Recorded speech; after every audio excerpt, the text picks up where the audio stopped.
Hello, and we got your weekend dose of crypto news. First of all, Binance CZ has been released on a $175 million bond.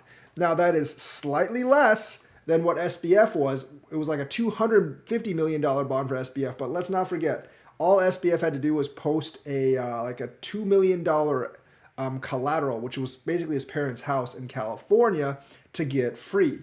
CZ had to post a little bit more than that, quite a lot more than that, but obviously $175 million bond. He doesn't actually have to come up with $175 million. That's just how this stuff works. But I think they should have been much, much harsher on SBF. And I don't think CZ will violate his bail terms as dumbly as SBF did. So he's been released from custody on a $175 million personal recognizable bond.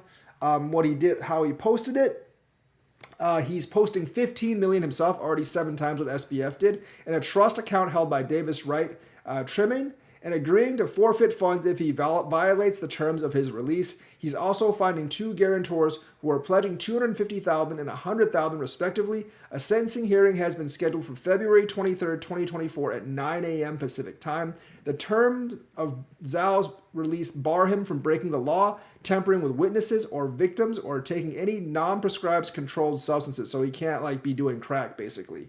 So essentially, yeah, it's kind of like SBS's release. He's not going to tamper with witnesses. I'm not exactly sure what witnesses are, but he will be back in the United States in February. The order also appears to allow Zhao to leave the U.S., saying he has to return 14 days prior to sentencing, so he has to probably return by late January. Though federal prosecutors said during a hearing earlier on Tuesday that they wanted to appeal that provision to a more senior judge. But these appeals, I'm not really sure how much they actually work. So he's going to be in Seattle until November 27th, and that allows DOJ lawyers and his attorneys to hash out that disagreement with the district judge overseeing the case. So the thing is, he can be sentenced to over a year in jail, but I'm not really sure if he's going to be doing so. I think it was probably part of his plea agreement that he probably wouldn't go to jail. It'd be like house arrest or something else. And he also agreed to a $50 million fine, according to a court filing, but no prison time was actually mentioned. So that's kind of like how it goes. He will be out of the country most likely, but on a bail for $175 million. So he's probably not going to run away anytime soon. Cardano has jumped into AI, and they've made kind of a breakthrough with a chatbot. So ChatGPT and others aren't the only thing. So they're going to make they made the first internet generative chatbot, and it's on Cardano, and it's called, no surprise, Cardano GPT. It's a project of developing a suite of artificial intelligence powered products on the Cardano blockchain, which will definitely trigger transactions, obviously, because AI is really hot. Has successfully deployed this first internet enabled generative chatbot called Girolamo in beta testing. So Girolamo, after the famed Italian mathematician and physician Girolamo Cardano, would supply answers to a wide range of topics, including from industry to day-to-day questions, but it will not tell you when your coin will actually moon. So Cardano GPT on Twitter, we are utterly excited to announce that we have successfully launched the first internet-enabled generative chatbot on beta phase. Girolamo provides answers to a wide array of queries spanning across every industry and shown to our day-to-day questions and industries. It is not a prophetic bot, though, so it won't make you rich. Users can generate and interpret images by prompting Girolamo. The future of AI on blockchain begins here. So looks like they kind of have like a head start on a lot of other blockchains. Obviously, they started to do this back in 2021 with Grace, the AI robot developed with Awakening Health. And of course, the integration of blockchain and AI, obviously a big deal. And it's very good to see Cardano taking the lead in this kind of field. I think this probably has a lot to do with AGIX and that being kind of a project on Cardano. As I mentioned, a part of this tremendously important overall picture, the AGIX converter bridge was launched in the past year. So that helped as well. So very, very good for both AGIX and Cardano. And I'm very excited about this development. I think this will actually get some hype onto Cardano. Imagine like Cardano's own version of ChatGPT, one of the few in the blockchain space. It's actually deployed in non-beta format when it actually comes. I think that'll be very popular with people, and that might actually get other investors to invest in Cardano because, you know, like people are still, the VCs are still really looking at blockchain and they're looking at AI. If they can get both in one, I think they'll do very well. Cardano's been doing pretty well, obviously, up to 39.5 cents. Still got to break 40, but this obviously gets more FOMO in during a bull run. Having like an AI generative bot, which is like all the rage these days with ChatGPT and all, and also having just like this whole AI narrative to go with Cardano, with AGIX, and with these AI projects on Cardano. So, you know, keep rocking Cardano. I still think it's going to do very well in the bull run. Still targeting $5 to $10. Not going to go above that. Would love it to go above that, but I'm probably going to sell somewhere within that particular range. So very cool chatbot for Cardano. There's also a new DEX on a Cardano. It's called TeddySwap. Yes, I think all these names are like absolutely ridiculous, but it doesn't really matter.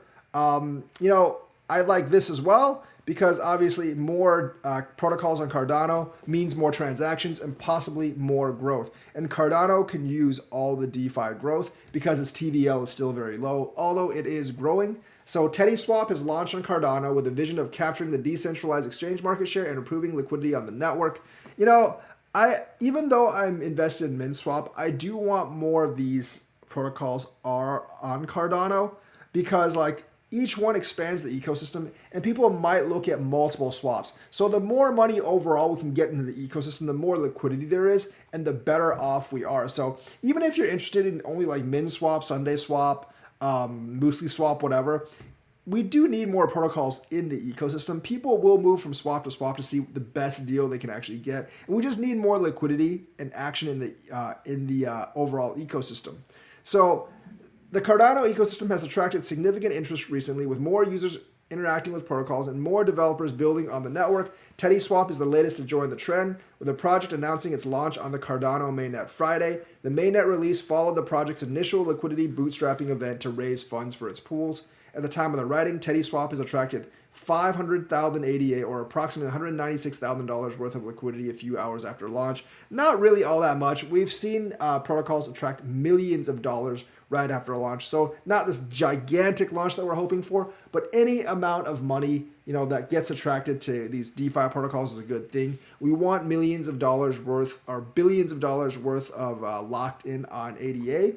And, you know, like, I don't really care how you get it, but if you attract more people with these like new protocols with new good staking, good yield farming, then, you know, that's what I'm really interested in for any kind of DEX that actually launches on Cardano. It supports a wide range of popular Cardano wallets. Basically, it supports like Nami, Lace, and Wallet Connect.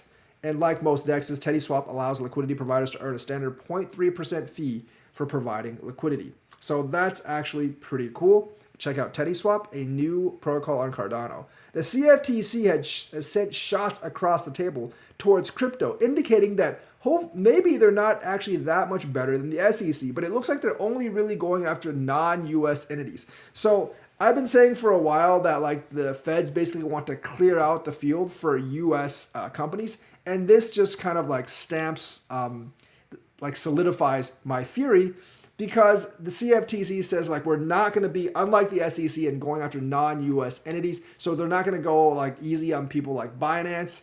And I don't know about CRO. If they're not like based in the United States, they might go after them as well. Because the CFTC, if you're not a security, you're generally like a commodity for the most part. And if you are a commodity, then the CFTC has regulatory power over you. I don't think they're going to declare any of these coins an actual currency. So you might be seeing more lawsuits coming up. So CFTC Commissioner Christy Goldsmith Romero made the headline saying there are no private ships in the U.S. markets. Access to U.S. customers is a privilege, not a right. So she's basically saying you have to play ball if you want access to U.S. customers. It should be crystal clear that the CFTC will not stop in its pursuit of non-U.S. entities, and the CFTC has brought a lot of cases against crypto in the last year, and it's not going to stop. So if you're hoping that being a commodity instead of a security insures you against the law. It does not. So, and they also said the SEC's determinations about whether to charge a compliance officer are consequential, not only for a particular compliance officer, but more generally for the profession. So essentially, like the CFTC's almost saying, we're going to follow in the SEC's footsteps, especially for companies not based in the U.S. I believe the alleged, basically, like when she's talking about the Binance Chief Compliance Officer, Pham, she says, I believe that the alleged facts involving egregious personal conduct demonstrate that the defendant employee was compliance in name only. I also believe that these charges emphasize the critical necessity of having a robust compliance program that's adequately resourced with personnel with the requisite character. So we might just be getting like the same player with a different mask with the CFTC and the SEC, and we don't really know if things are gonna be any better with the CFTC. But they might be giving a pass on U.S. based businesses. So Coinbase, Kraken, Gemini, they actually might be the ones to survive in the United States market. So that's the news for today. Let me know what you think. Like and subscribe. Hit that bell notifications button. Thank you, and have a nice day.